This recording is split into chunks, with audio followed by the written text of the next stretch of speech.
Hey, welcome in to the Hampton Roads Market Update for today is April 24th. This is a Wednesday of this week. Man, we're almost done with April. We have less than a week left. In today's video, we're going to get directly down to the point of talking about our subject. If you click the headline here that you see that 24% of renters in a report that we're going to talk about from Zillow consider purchasing before eventually deciding to go back to renting their home. We're going to break down what that article actually talks about, and I think it's going to give a lot of great insight into what we're seeing from our market. We have other news that we want to get to as well, and you know what we do around here. I want to keep you abreast of what's going on, so each and every day that you actually come to this channel to actually tune in for the Hampton Roads Market Update, you will continue to see us progressively get better at this. So I hope that you just stay patient with the progress that this show is actually making and where we're actually taking it off to. We are actually going to break down starting right out of the gate with what's going on with new home sales in our market. We have new listings today, so I want to get into those exactly right now. So sorry, I should have put that on mute, but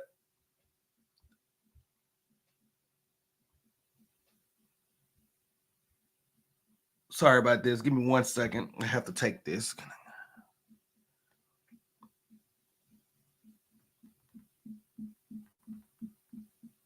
But okay, so no, we're about to talk about new home sales. Okay, that's out, new listings that's out right now. I kind of want to break that down for you here shortly. So let's start here. Let me share my screen with you. So we'll start here. So we'll see new home sales are out today, new listings. We had 102 new listings in the last 24 hours come to the market, which means that we have about and all of them are averaging about 3 bedrooms, 2 baths, and about 1,869 square feet across Hampton Roads. And the average listing price for each one of those homes currently right now in our marketplace is $371,765 for what hit the market in the last 24 hours. Now, what I will say about this market that we're seeing right now is that inventory is starting to increase, which is a good thing, which I'm going to be kind of interested to see where we're at the end of the month with our statistics on what our actual month of inventory is. It was scaling down a bit to about 1.8. But if you know anything about the Hampton Roads market, we have a strong military presence. So having that presence has allowed us to always have inventory. But right now, what we're seeing with the coming and goings is with the high interest rate environment, which we'll talk about here in a second, is that it's starting to now stabilize a bit during PCS season, which is very interesting because during PCS season, we typically see a lot of movement in the market. And right now we're not getting all that movement that we typically used to seeing, but we're still trying to get the ebbs and flows down. But I think the interest rates are really impacting what we're seeing from our service members in the marketplace right now. And I actually it's pushing a lot of people to just stay put, and whether they're or either consider renting, which we're going to talk about as our headline here. So let's get into other details going around the news recap. We're going to actually go ahead and start with CNBC, who came out with a report basically on 7% interest rates. So let's get into those and talk about what's going on with that. So you'll see mortgage demand drops as interest rates soar over 7%. And I think we're starting to see a lot of less applications in the market. And I think this article is going to talk about that a lot. You'll see we'll get right into mortgage rates rose for the third straight week last week, hitting the highest level since November. As a result, mortgage application demand dropped 2.7% compared with the previous week, according to the Mortgage Banks Association seasonally adjusted index. The average contract interest rate for 30-year fixed rate mortgages with conforming loan balances increased to 7.24% from 7.13%, with points increasing to 0.66. So on the origination fees. Applications to refinance a home loan, which are more sensitive to weekly moves in interest rates, fell 6% for the week and were 3% higher than the same week 1 year ago. So this decline that we're seeing in applications is being impacted. I mean, we really can see it when you don't see a lot of people actually, one, having the affordability is a lot of instances that we'll talk about here in a second. Applications for a mortgage to purchase a home fell 1% for the week and were 15% lower than the same week 1 year ago. As home prices rise along with interest rates, potential buyers' purchasing power are suffering a double whammy. This is what I wanted to get into. Like right now, I have a client who last year they could afford 250 to 300,000, and now they're getting a pre-approval for 200,000 because of the delayed purchasing power. And now that interest rate environment has now seen a lot of people feel the drag that's going on in the marketplace. And with that drag happening, what we're starting to see is people eventually are getting to a point where they feel defeated because affordable housing has changed a lot. What we used to see, like I just put in my newsletter today, I'll put a link down in the description for my newsletter. If you want to join that newsletter, hey, feel free to. We'll put that in the chat and in the description. And leave your comments. If you have comments, definitely leave your comments as well too. We'll love to get your feedback on how we're doing it with this channel. But what I will say is that basically when it comes down to what we're seeing is that the new 200, well, the new 200 is now the new 300. The old 200 is now the new 300. And a lot of people cannot put their mind around that because what they are used to or accustomed to seeing in our marketplace since the pandemic has greatly increased. Like, let me share something real quick as I sit here and I talk to you about what I'm seeing in our marketplace. I want to show you a graph that I shared on social media not too long ago, but I'll bring it up here. If you don't follow me on Instagram, follow me at I am Craig Houston. But what I want to do is show you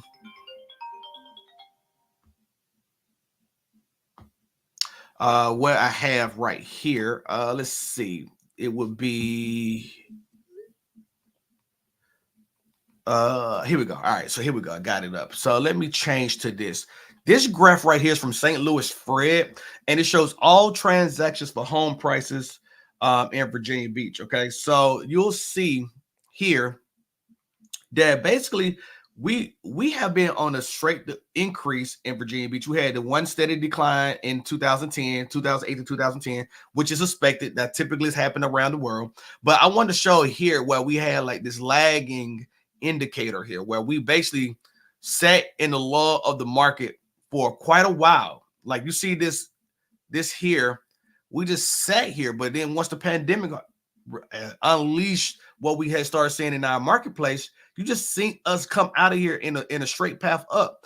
And this is what I'm saying here. This part here was all pent up demand. This part shows that we were actually undervaluing our real estate market, in my opinion. This is how I view this, because when we came out of that recession during the COVID, you've seen us go straight to the moon basically at this point. So this is why I like to just frame the picture here, is that real estate is such a pivotal move in our market, and being in Hampton Roads and having that military presence has solidified the baseline and the foundation of what our military market will always bring us. And so we have so much income coming in that the home values are stabilized and increasing. So for a lot of people, it's hard to kind of wrap your mind around, okay, what I used to be able to purchase for $250, now I'm having to pay $375 for it. And that's just because that this area here has allowed for this pent up demand to finally break out. And when that has broken out, we can't do anything about it. It's not going to be able to put it back in the hat. So let's get back to the article. You'll see that they have a quote: purchase applications declined as home buyers delayed their purchase decisions due to strained affordability and low supply. As often happens when affordability takes a hit, the adjustable rate mortgage share of applications rose last week to 7.6 ARMs, offers lower rates, and can be fixed for up to 10 years, although they are considered riskier. Yeah, because you have to deal with a balloon payment. So some people may see this as right now as an opportunity to get in on an adjustable rate, get a lower fixed rate on the front end, and then hopefully be able to refinance it on the back end before the first increase of their ARM comes into play. So mortgage rates have eased very slightly so far this week, but there hasn't been much economic data to influence them. That will change next week when the all-important monthly employment report is released. Okay, so there we go. We have where we're starting off at, where interest rates are, not being ideal, and it's been a situation where, it's making it hard for the market environment. I really think that people just have to understand that we are in a situation where the market would eventually start to see a trend where interest rates will start to decrease. But for me, I've tried to educate buyers on a situation where this is prominent time. This is prime time, in my opinion, to be purchasing homes because you're getting a discount, even though you don't feel like you're getting a discount. Because what's going to happen is people don't want to hear, but when interest rates decline, folks, trust me, home prices are not coming down with it. Home prices are going to go further up. So right now, for people who can afford to make the payment that they can make today, get into a home, build the equity, and whether these interest rates come down in 6 months, or they come down in 2 years, or they come down in 3.5 years, this is your opportunity right now to seize momentum in the marketplace and get a deal when you don't really consider it a deal. I know, but get a deal, because when this marketplace changes, when the interest rates come down, you want to be on the right side of what those interest rates are providing you. Okay, so let's talk about our local news channel. They put out an article: housing market on the decline in Virginia, across Virginia. Okay, so let's talk about this. Let's look into this, because this is not giving the narrative that I'm giving. So let's hear what Alyssa Ranker from Wavy 10 had to say. So let's listen. Let's read into this. If you're trying to buy a home for a first time, it's not getting any easier. I said that. Virginia Realtors March home sales report shows a decline in the state's housing market. Okay. Rising interest rates and home prices are to blame, according to the Virginia Realtors chief economist, Ryan Price, who cautions that home prices are rising faster in Hampton Roads. The median sale price in March was $397,000, which is $27,000 more than a year ago. Realtors in Virginia sold just over 8,000 homes, down 7.3% from the year before, when realtors sold more than 8,700, according to the March report. Price said rising interest rates are not only making it more difficult for first-time home buyers to buy a home, but existing homeowners aren't buying large homes either. People are staying in their homes longer. Instead of buying another home or a move-up buyer, they're deciding to stay in their home because of the interest rate environment and because of lack of supply that's out there. According to Price, the real estate market is typically busy during the spring, but this year is slow. He said there is just not enough houses on the market, which makes it more competitive. This pivot to a slowdown we're seeing could signal hesitation with sellers who are watching interest rate just as closely as buyers. Mortgage rates have jumped back up to the 7% mark for the first time since December 2023.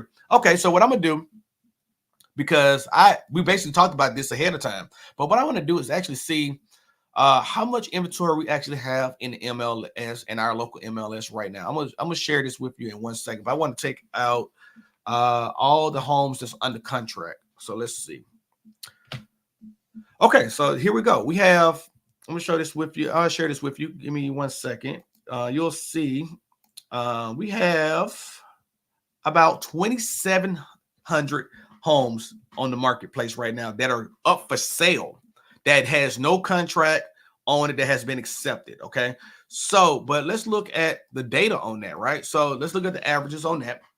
You'll see that the average is about a 4-bedroom, 2-bath, 2,100 square feet, and that's about $227 per square foot for a $500,000 house in our marketplace. Now, these homes are sitting a little bit longer, which is good, because now we're starting to get inventory in where buyers may be able to still compete in the market, but also get, work with buy sellers to get concessions or make a better deal for themselves. Everyone wants a deal, but finding a deal is hard to do in this marketplace, but you can give yourself an opportunity in this marketplace. So I think homes are actually going to do quite well after as the spring continues to pick up momentum here. I think once we get into about May 1st or so, we'll start seeing a nice little swing and pushing out sales here. But like the article did state, we are seeing also people who are pre-qualified not be in a hurry to purchase either, which is somewhat unusual, because what you usually see is when someone gets the excitement of getting that pre-qualification letter, they get out there, they get the shopping, they understand what's going on in the market, and they still make a situational play for something. But that's really what's not happening right now. So that is a little interesting, and that's something to keep our eyes on.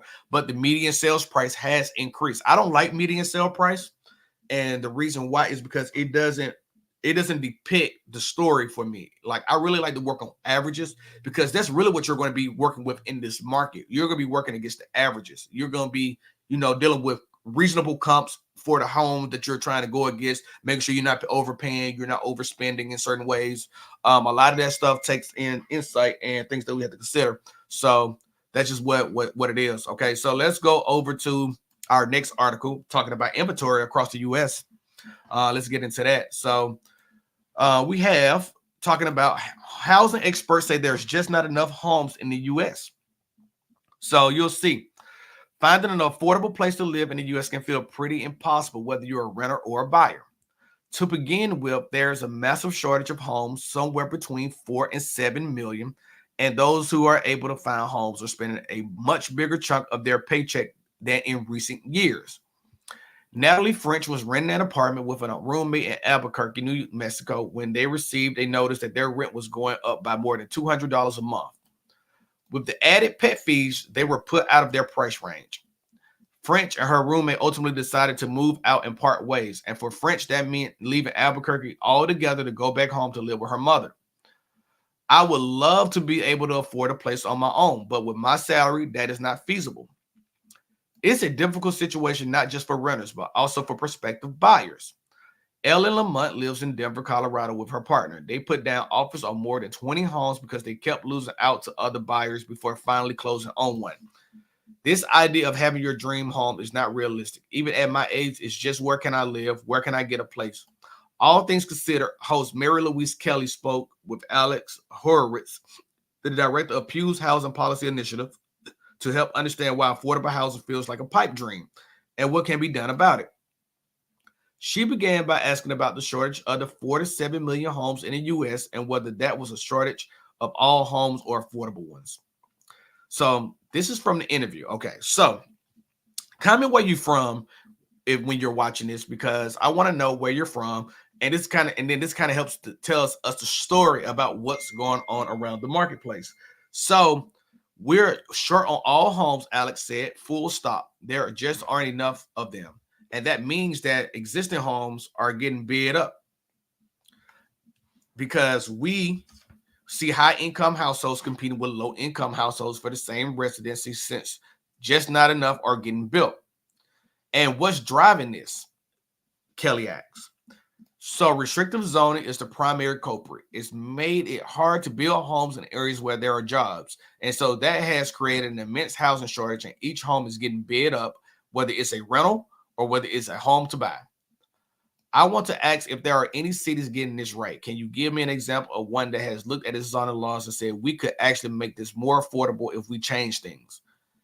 There are different cities that are getting this right, and we've seen a lot of changes in recent years to allow more homes, especially the kind of homes that are in short supply, namely apartments, townhouses, duplexes, and homes that don't cost as much as a detached single-family house.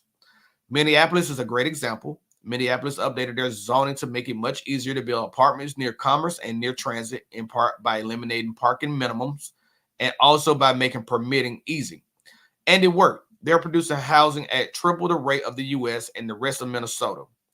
And that has meant that they've kept their rents flat for about 7 years. Is there a downside? I'm thinking of people trying to find a parking place for starters. Kelly asks. So we see that in places that have actually eliminated parking minimums, that we see fewer people driving at all and having cars, and we see vehicle miles travel decrease because people get around via other mechanisms. But look, change can be disconcerting, and we certainly see some local elected officials and some residents concerned about changes in their community, even though the evidence suggests that allowing more homes is mostly beneficial by improving affordability and reducing homelessness. Okay, Kelly asks, so let's drill down first on the renter side of this. We heard from Natalie French, the renter who had to move out of her apartment when her rent went up, way up. How typical is that? Is that happening to all people all over the country?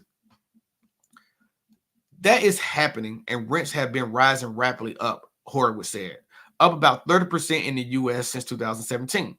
With median rents now hitting about $1,400 a month, and we've never been at a time before where half of renters were spending 30% or more of income on rent. But that's happening for the first time. And then on the home buying side, we hear a lot of mortgage rates they keep climbing. They don't look like they're coming down anytime soon. Are there other factors that make it as tough the time to buy? See, Horowitz says a lack of starter homes is really keeping it difficult for first-time home buyers to crack the market. And that is because traditionally starter homes are small homes. That means a home on a small lot may be a townhouse, and we're seeing far fewer of those come to the market. Many jurisdictions require larger minimum lot sizes, and that means that land costs end up being a big part of the equation. Houston is the place that has had the most success in bringing starter homes into the market, and it was by reducing their minimum lot sizes. And then 80,000 townhouses followed. So does it boil it down to the double whammy of there aren't enough homes, full stop, and even if they were a home, it's really hard to afford a mortgage in an area where mortgage rates are sky high. Horowitz says mortgage rates are a piece of the puzzle, but at a fundamental level, even when mortgage rates were low, it was hard to buy a home for the first time because there simply aren't enough of them. And a lot of the ones that we have are bigger than what people need. U.S. household size is at an all-time low of 2.5 people per household, and we see homes that are bigger than what a lot of residents are looking for. Kelly says, what about financing and lending? Setting aside what mortgage rates are, is it more difficult than in generations past just to get a loan to buy a house? Horowitz, oh, it's gotten much more difficult to get a mortgage.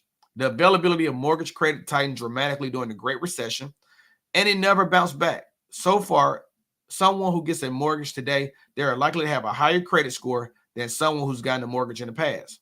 And that means simply fewer people are eligible for homes. And the cost to originate a mortgage has roughly tripled since 2009. And that has meant that lenders don't offer many small mortgages because they tend to not make no money on them unless the mortgage is over about $150,000. Kelly says, so many different factors are at play here. You know what, when we call you back, Alex, in 2, 3, 4, 5 years from now, are you optimistic that more Americans would like to buy or rent our home will be able to do so? Horowitz says, I am. I'm optimistic because of the steps that are taking place at the state and local level. It's really been remarkable how quickly we're seeing states and cities act to legalize lower cost homes, to reduce the parking minimums that have made apartment buildings difficult to build. And we haven't seen this kind of state level action before, because when a state acts, it increases the housing supply everywhere in the state. A state government has to act in order to fix regional housing affordability, but we're seeing that happen for the first time over the past few years. So what this tells me about housing across the U.S. is that he makes a great point. Horowitz did about a lot of jurisdictions and zoning laws may need to be looked at. And if you want, if you're dealing with such restrictive zoning in your local area, it could make it hard to find affordable housing. Hell, I think affordable housing is nowhere to be found at this point. If it is affordable, it's not livable, is what I would say about Hampton Roads for the most part. Okay, so it just depends on what you call affordable and what do you actually want to see as livable, because this market is dramatically different pre-COVID. I mean, there was deals to be made. You could actually still find something that was affordable and enjoy it. But I think now with the low interest rate environment that we're dealing with, the high interest rate environment that we're dealing with, which was preceded by a low interest rate environment, I think that low interest rate environment has dramatically made it possible for people to stay put and not worry about what is going on. And really and truly, a lot of people wear their interest rate as a badge of honor, which is not a problem per se, but it does freeze the market out. It makes people understand that they don't have to move unless they really, really, really have some type of life-changing event to let them make the decision for themselves to upgrade, downsize, move, relocate, whatever. All that stuff comes into play at that point in time.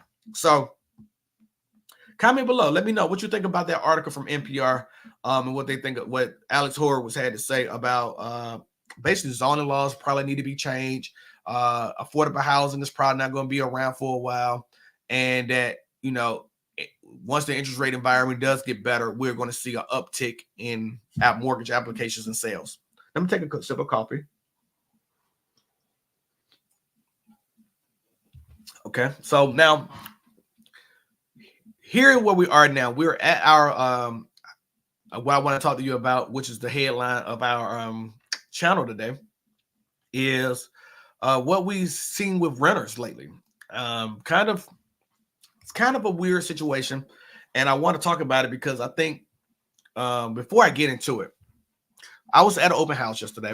I'm just going to share a quick story with you. I was at an open house yesterday, and this young couple comes in, and they're looking to rent one of the units in this development that I'm sitting in. And the unit is going for $2,900. Okay. And if you was to purchase one of the units, I think at $399, you're talking about maybe being around a $2,800 to $3,100 mortgage.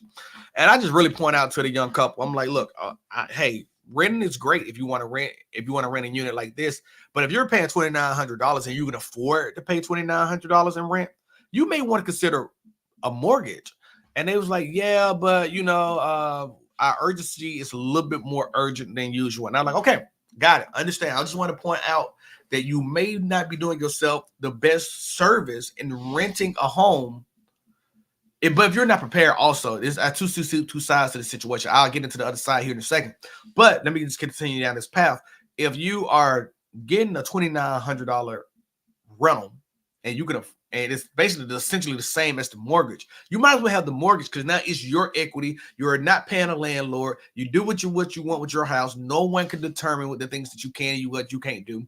And really and truly, it's the sense of home ownership, and you're creating your own wealth, whether you stay there 3 to 5 years or so, move somewhere else, move and put a tenant in that place, whatever. But I also see it from the other point of view as well, that, home ownership is not for everyone. And sometimes you're not in the right position or the right mental capacity at the point in time to want to be a homeowner. So I can see it from both ends, but I just wanted to point that out, that I was like, man, this couple, if they were to go through with this mortgage, this rental application, they're basically giving up so much of their income to get to a point where they can just have somewhere where they can call home, which I just feel like you should. I'm passionate about seeing people own homes because I think it's the simplest and easiest way to generate wealth, honestly. So, but here we go. Let's talk about our article of the day. Okay. According to Zillow, 24% of 10-year renters seriously consider buying before renting their home. Okay. So let's talk about it. 24% of renters who have lived in their home for a year or more stated that they could seriously consider buying when looking for a home to rent. Why did these 10-year renters end up renting their current home instead? 76% say they could not afford to buy. That goes back to our affordable housing conversation. Let's keep going because I don't want to get distracted. So let's keep going. 69% said it was not a good time to buy in the housing market when they were moving. 62% say they could not find a home that met their criteria, which means size, location, floor plan. 37% said they did not have enough time to find a home they wanted to buy. 24% said they did not plan to stay in their home long term. And 24% said they did not want to be responsible for maintenance of their home. This is what I was saying. Some people are just not ready to be homeowners. And this is a great example of what I meant. Okay, now this one here, the 37% that said they did not have enough time to find a home they wanted to buy. Now I know relocation and things like that come into play, and you have a certain timeline and demand that you have to meet. So sometimes the time frames just don't match up. So you got to get into a rental right away, and then you want to take your time and purchase, especially if you're moving to a new city that you're very unfamiliar with. I can understand that as well. So, but this is glaring. 76% said they could not afford to buy. Let's look into this a little bit more. Let's see what this article is talking about. Regardless of their current plans or situations, 65% of all renters said they would ideally own their own home. About a third said they would ideally rent their home. Most renters think that buying a home in the near future is important to them. 73% of all renters say that buying a home in the next 3 years is somewhat very or extremely important for them. This is even truer for millennials, renters between ages 27 and 42. 85% of millennial renters reported that buying a home in the next 3 years was important to them. More than 3/4, 77% of millennial renters plan to move in the next 3 years. 64% of all renters plan to move in the next 3 years. Of these renters, that plan to move, 66% plan to buy their next home, and 31% plan to rent their next home. Now, I'm interested. I hope they got into a lot more detail on why 31% plan to rent their next home if they're already renting now. Okay, so that's interesting. I want to see, I hope they actually give us a little bit more guidance into that. For those that plan to rent their next home, affordability remains the main reason. That is. 88% of those who plan to rent their next home say they can't afford to buy it.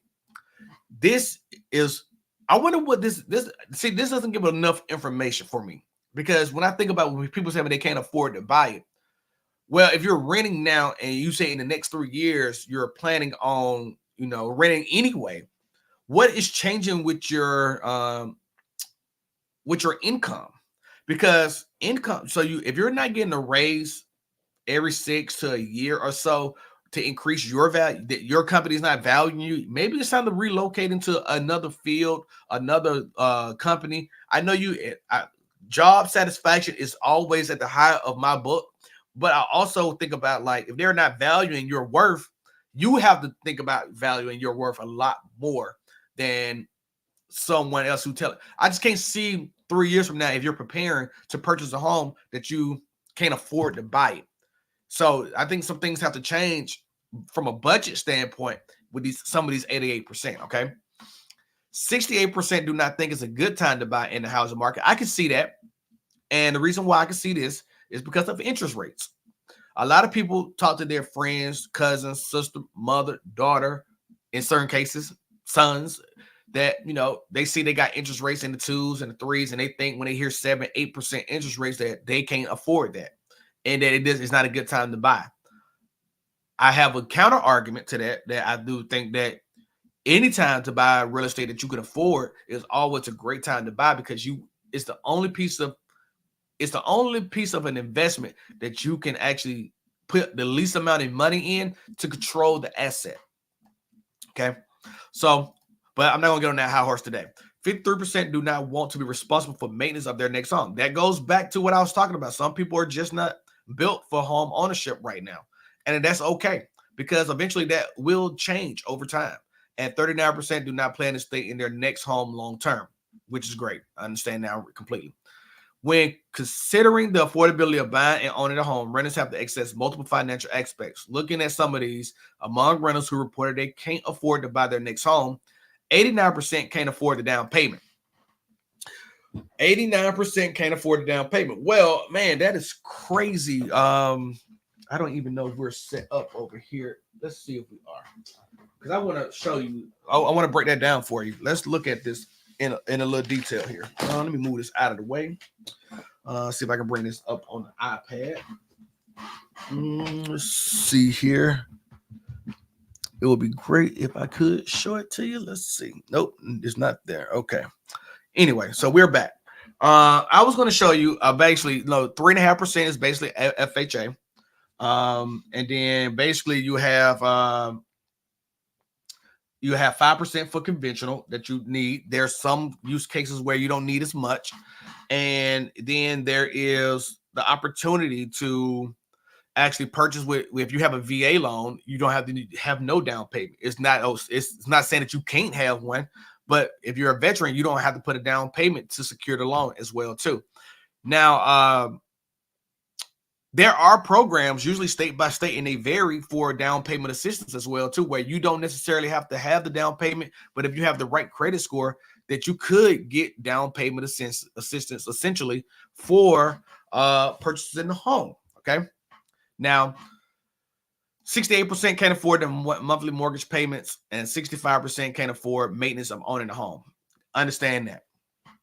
Among renters who reported that it isn't a good time to buy their home in the housing market, 94% said that housing prices in areas they are interested in are too high. Like Chesapeake and Virginia Beach here, people have like a heart attack once they start seeing what the affordability looks like and what the quality of home that you're getting in those two areas in Hampton Roads. I think that, this is profound here for renters. I do think that, it's certain markets that you want to be in. And when you find out how much it really costs to be in those markets, it can be a little disappointing. And I think it's some things that you can do to alleviate that. I do think there's some challenges to it. I think there's some compromises that you will have to make with yourself, and that could be hard for a lot of people. And a lot of people don't want to. I never suggest anyone be house poor. Don't ever do that. And so I think that is a great number. 94% say that housing prices in the area that they are interested in are too high. I'm not surprised by that number either. I think that is spot on. Wow. 88% say that mortgages rates are just too high. And see, this right here is where I think this is a lack of education in sometimes in our market, because people are so tied up in interest rates that it confuses them on what they should do. Like, if you can afford to purchase, and the reason why I say if you can afford to purchase is because interest rates are not permanent.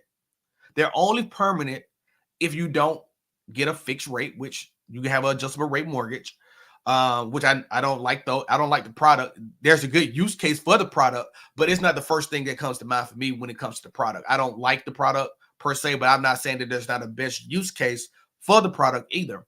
I do think that people get locked into thinking that interest rates are locked in for life. They can be if you don't ever refinance it, but if it ever comes down to making a drastic difference in your payment and you can still live life and afford the payment, why would you not refinance it? If you secured it at 7.3 and then eventually we may see a 4.8, 4.7, why would you not refinance your home to get that value down on the interest that you're paying on the home and pay your house off sooner? I just look at things like that. So I understand it, but I think this right here means that when people say 88% say the mortgage rates are too high, I look at that as people are looking for more affordability.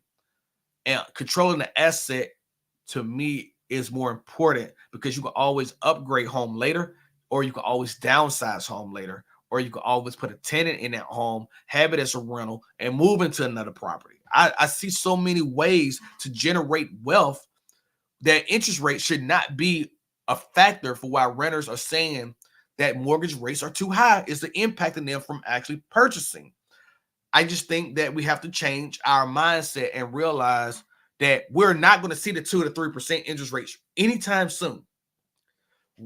I'm not going to go and say that they're never going to show up again. I almost feel that way, but I do think there can be some I do think that there's an opportunity for us to get back to the realm of possibility around about 4.2.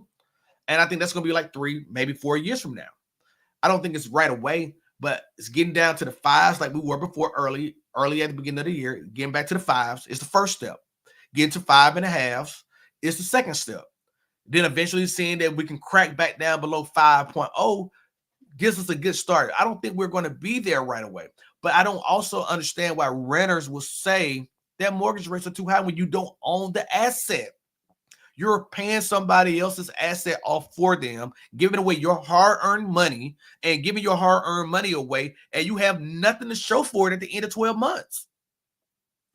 I understand affordability is a hard thing. I get the point of that.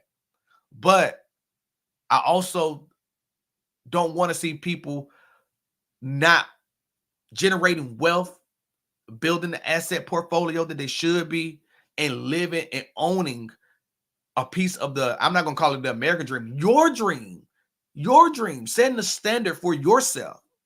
I just don't know. I don't know. I have a hard time with that one. I do. But, I understand it. It's each his own. Yeah. 69% say the inventory of homes they are interested in is too low. That can be true too. I understand. A lot of people want new builds nowadays. And honestly, new construction builders are not really building either. And the reason why they're not building currently right now is because simply of the fact that right now they got inventory out there. They need to get that inventory gone. They don't want to be, they don't want their liquidity tied up because they got so many homes on the market that they're not being bought right now. And I can understand that. And we're just in a different market at this point in time. So if you have questions, definitely leave them below. I'll answer each and every one of these questions. I think renters, just to recap, that renters do see opportunity to purchase, but then they consider to go back to the home that they're renting or just rent another unit. And I can understand the reason why, but waiting on the interest rate market to soften is probably not the best idea. I won't say it's each situation is different. So I won't say wholeheartedly that it's only one way or the other. But I mean, yeah, I take it into consideration that home ownership is important to those who want home ownership to be important. And owning a home in certain cases for certain people is just not for them. They don't want to deal with the maintenance like the article talked about. They don't want to deal with being the home owner. They'd rather somebody else deal with it. And I get that too. But eventually, you got to do what's best for yourself. I hope that y'all enjoyed this content. If you found value in it, definitely hit us with a like, because letting us know that you're liking this type of content allows for us to keep on crafting and creating content for you in this manner. We will continue to come here for you each and every day, Monday through Friday, for the Hampton Roads Market Reports. If you enjoy that type of content, definitely subscribe to the channel. And let's boost ourselves to 2,000. We want to get to 2,000 subs. Let's say by the end of June. We want to get to 2,000 subs. So the more that you can help us and share these videos out and get this content out, and any questions that you have, definitely let us know. We will address and accommodate each one of your questions. So once again, for those who helped me put this production together, I appreciate you. And for any one of you who stayed tuned for each of one of these videos, I appreciate you too. Catch the catalog. We have a lot more content coming. We'll be back tomorrow, same time, same channel. I'll catch you later. Y'all have a great day. Y'all stay safe. Peace.